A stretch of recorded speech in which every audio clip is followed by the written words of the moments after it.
અમદાવાદમાં ભગવાન જગન્નાથની રથયાત્રાની તડામાર તૈયારીઓ। મામેરાના યજમાન દવે પરિવારમાં રથયાત્રાને લઈને અનેરો ઉત્સાહ છે। ભગવાનને વિશેષ મથુરાથી મંગાવેલ કપડાના વસ્ત્રો અર્પણ કરવામાં આવશે।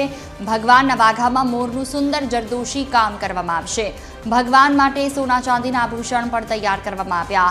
યજમાન પરિવારના નવા બંગલે ભગવાનની પધરાવણી કરવામાં આવશે।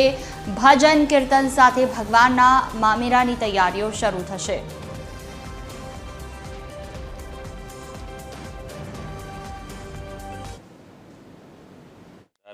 એટલે આપણને આનંદ છે અને જે દિવસ આ 5-7 વર્ષથી અમે ટ્રાય કરતા હતા આ લગભગ અને હવે આ વખતે અમને અવસર મળ્યો છે। એ ટાઈમે હું દ્વારકા હતો અને ભગવાનના ત્યાં ડ્રોમાં મારો નંબર નીકળ્યો, જેથી બહુ આનંદ થયો।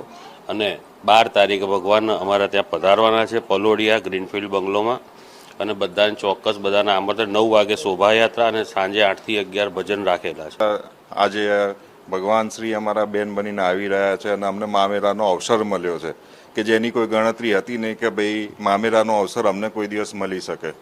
તે બદલ અત્યારે અમે ખૂબ આનંદમાં છીએ કે આવું મામેરાનો અવસર અમને મળે, પણ ત્યારે અમે આવું નોંધાવ્યું નહોતું, પણ પછી એવો વિચાર ભાઈને આવી ગયો અને એમણે નામ લખાવી દીધું।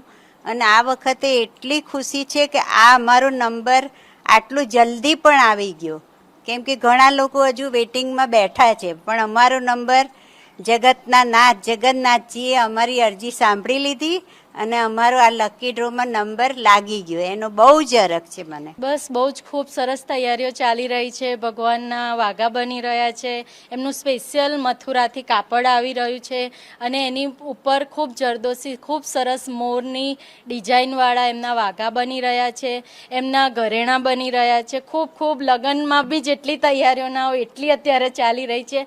અમને રોજ એવું થાય છે કે હવે શું બાકી રહી ગયું, શું તૈયારીમાં બાકી છે, અને ભાવિ ભક્તોને પણ કંઈ બી એ ના થાય એ માટે બી અમે ખૂબ તૈયારીઓ કરીએ છીએ કે એમને બી શાંતિથી દર્શન કરી શકે।